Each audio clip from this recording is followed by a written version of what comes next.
The animals leave because they are early warning signs of a systematic collapse, and walk through our cities to remind us of beauty.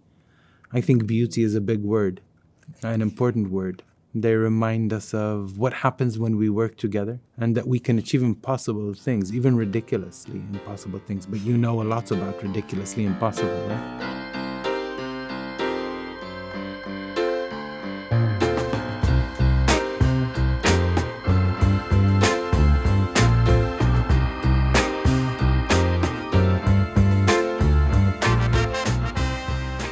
Amal, which is my first project, was a refugee child that traveled. She was a puppet, but she was a refugee child. One of the most beautiful moments from my point of view was recently on the border of Mexico and the United States. There was a big line of immigrants, asylum seekers, refugees. I don't want to get into the political titles, but people that are leaving a country in order to find a better life. They were standing in the sun in the Sonora Desert, and Amal arrived out of nowhere because we were walking there. And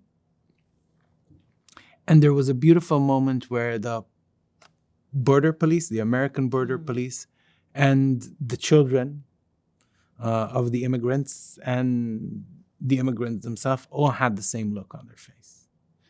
And the look was full of love. Yeah. And I think that moment, suddenly they all became one thing for a brief second. It I only believe lasts that. a second, but I wouldn't have actually understood that except I've seen Amal. And this really had a tremendous impact on me because you're taking all the feelings and expressions that we have standing on the ground, and we all know what they are, but then you elevate this. Even though she's a puppet, she transcends everything that really the only languages we have on the ground, and transcends that and walks straight over the top of how we behave day to day. that moment was a huge That's moment of really optimism for me. Yeah. Well, I can see that. Will you talk a little bit about the herd? Do you mind? The herds. Herds. We're creating a big migration of life-size puppet animals made from recycled materials, mainly cardboard.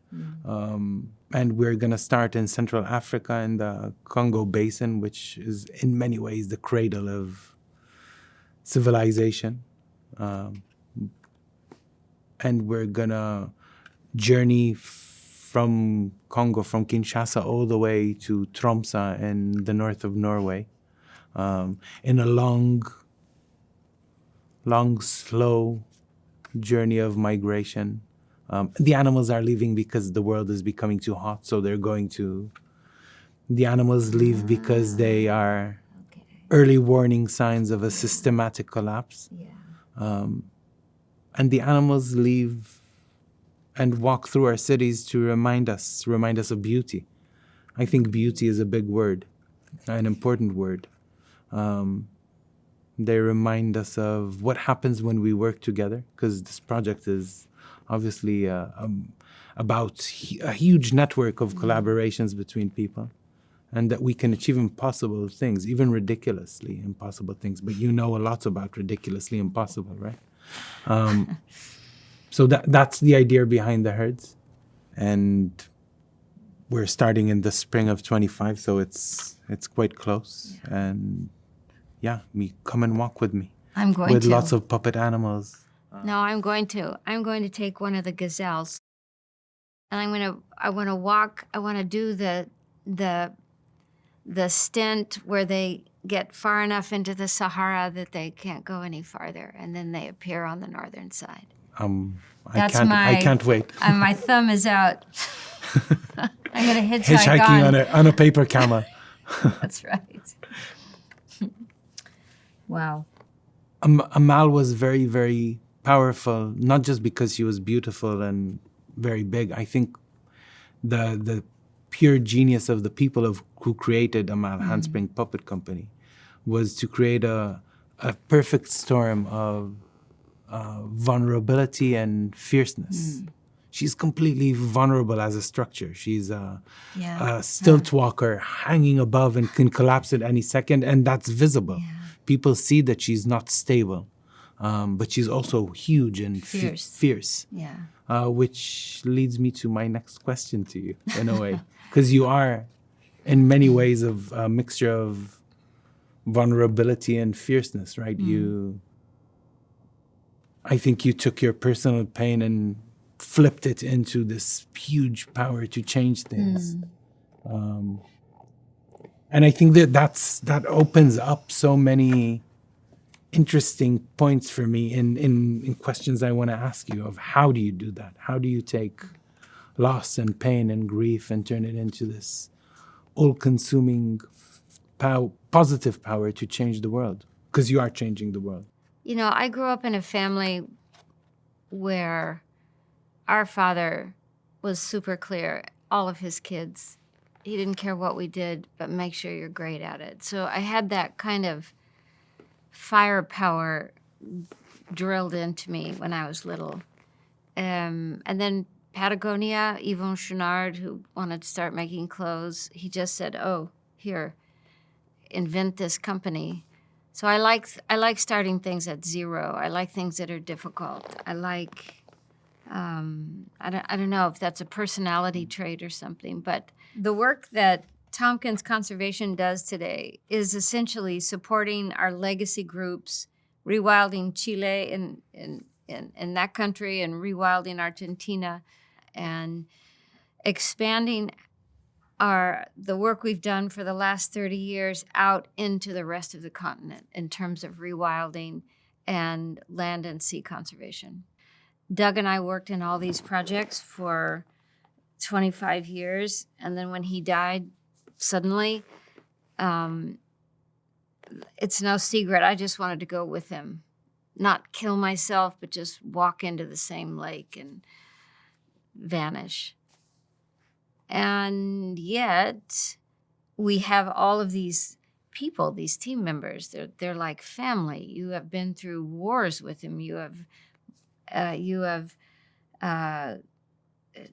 living in these very isolated places, and you're building schools so the kids of the team members can go to school locally. And, you know, you're creating these villages. And the power of a village, as I'm sure you know, is, I think, perhaps one of the great strengths of human bonding. And so I finally thought, what am I doing? I have to turn this into something else. And then it was just like that. Just get up and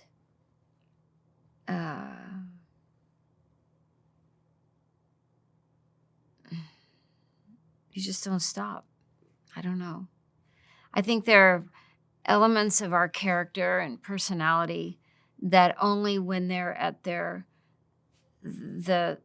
your skin is so burned that you are in communication with a part of yourself that is almost never called upon, but you have it. And in many ways, you're on autopilot at first. You just start doing, and pretty soon the doing becomes a form in itself.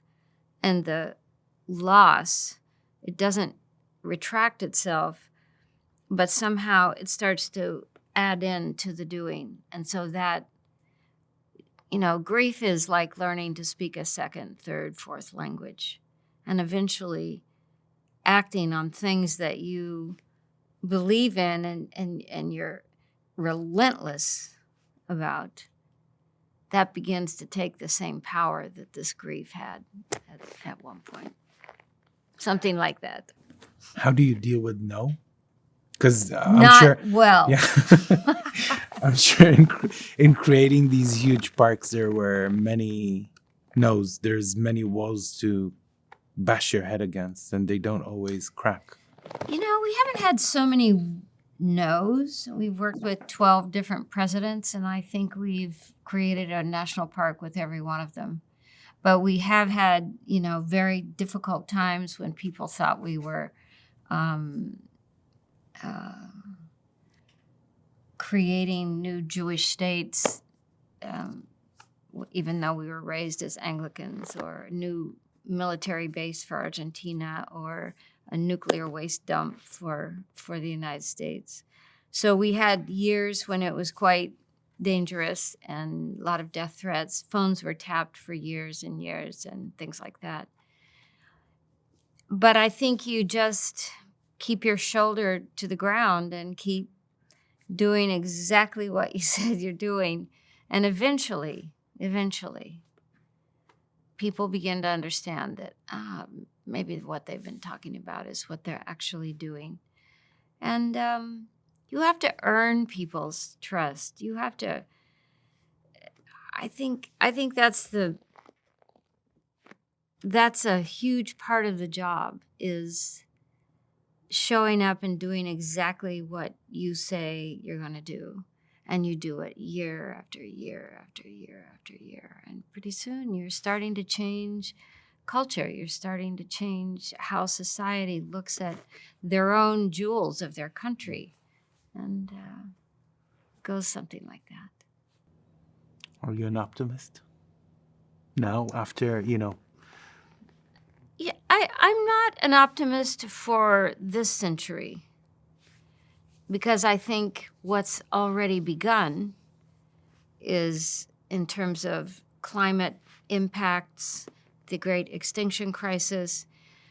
I get asked this a lot, and it's usually couched in do you think climate, the fear of climate chaos is real? And I'm so in shock by that question, because if people really understand that hundreds of millions of people today are affected by the change in their climate, whether it's drought, it's monsoon, it's all these swinging extremes going back and forth. And if you're on an island in the Southern Pacific, or if you're in the Sudan, the South Sudan, Northern Kenya, these things are happening. And it's very hard to slow this train down. And so in the short term, I'm very concerned. As David Attenborough says, the vast majority of people who are influenced and affected by climate change are the very people who have no say in it, and they're the very people who can't get out of the way. And so, yeah, I already have this sense of tremendous pain that these things are underway. And I think this is going to be a very difficult next 50 years, 80 years. And I think somehow I'm more optimistic about the next century, because we will have gone through this calamity as a world people, and I hope that humans finally figure out that they have no choice. They have to live within the confines and boundaries of natural systems. That's how I see it. I'm actually very hopeful. I know this coming from, I'm an optimist. I'm an optimistic pessimist. I obviously, coming from where I come, there's no reason to be optimistic. But I do believe in mankind. I think we will come to our senses. We usually do it too late, a bit too late, but somehow we do it on the brink. And we pay a price. And I think we are paying a price. Yeah. It's not theoretical. Walking with a mouth through Europe, you see people that have left because of climate change. This is not theoretical. And it will also, and I think that's part of the reason why I don't know if optimistic is the right word, but we don't know what the effects are. That's right. There is a bit of that's right. There is a bit of we're protected. It will happen to the global south, which is not necessarily true. It's happening now in the global south because these are weaker communities. The infrastructure is weaker. And weather There's not enough patterns fat on the body. Yeah, that's right. But who knows? Who knows how it will hit? I agree with you. I study economics and petroleum futures and all kind of strange things, trying to understand, like, at what point are we going to really understand the real impacts of things. And you know what black swans are? They are these unanticipated consequences that have there's no warning. Like, for instance, if you look at the fall of the Berlin Wall, and if you take yourself to mid-September 1989, nobody thought the Berlin Wall would come down. And early October, it's finished. And so these black swans exist. They're unanticipated consequences. So I agree with you. We can't know today how this is all going to unfold. And therefore, I think you and I work on things regardless of how we see the immediate, mid-range, and long-term outcomes. It's not going to change what you do when you get up at night, because you don't actually know how it's going to unfold.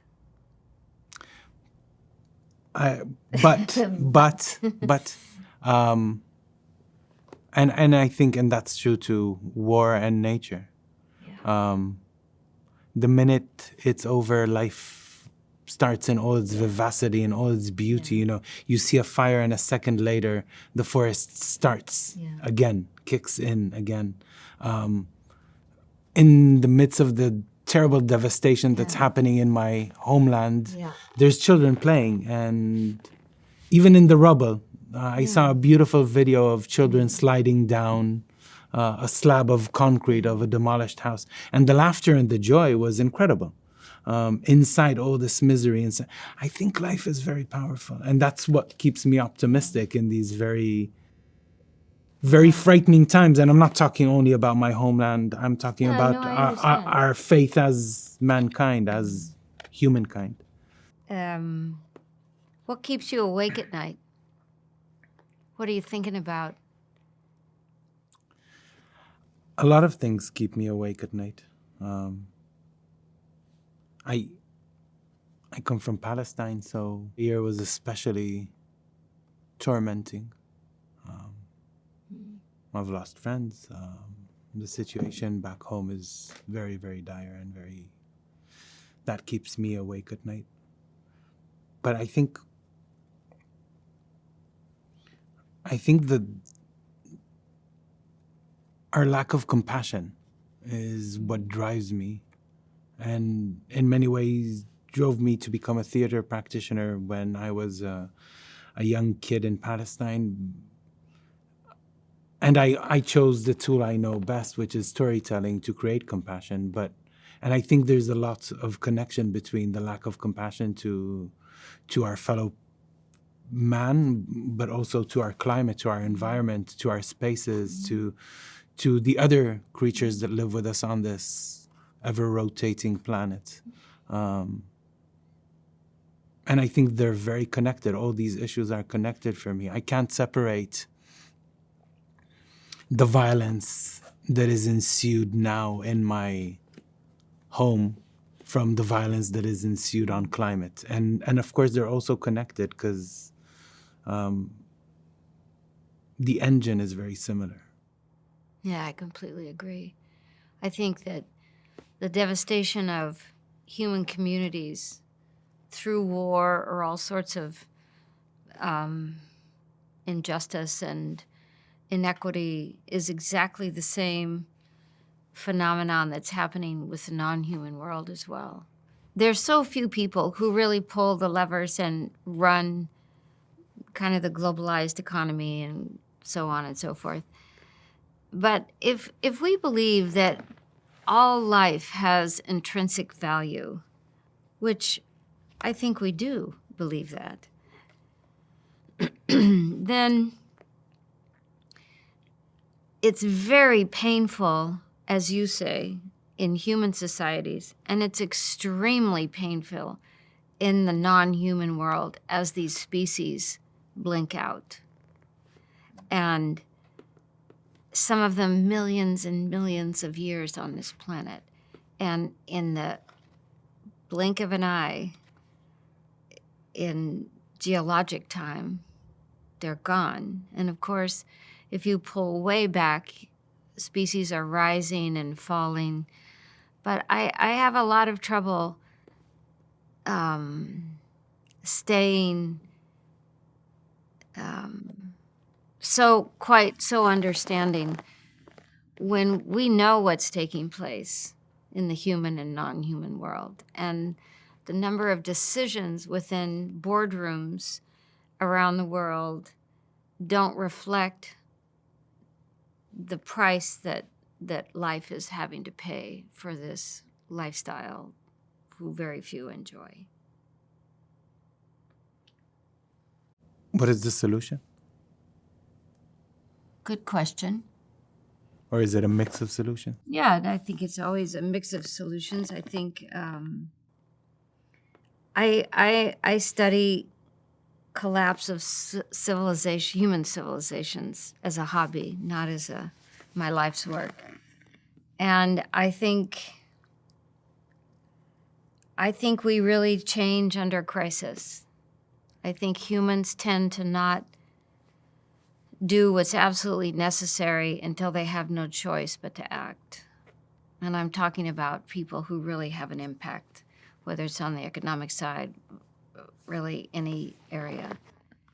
And I think that we're not there yet, but I think that we'll be forced to change the way that we're behaving. And I think it will be swift, as these things often are.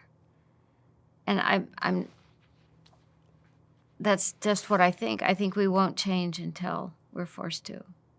I agree completely, and I think that both on the political level and on I think that all my work, from my point of view, is prepping us to that, prepping myself, my immediate community, my audience, that is preparing us to change, is preparing us to the expansion of the heart that has to come when change happens. Amir, thank you for talking to me. Chris, thank you very much. You're true inspiration. I am saying this with lots of friendship and love to what you do and who you are. I'm grateful. Way. This is the first of what will be 1,000 conversations. Inshallah. Inshallah.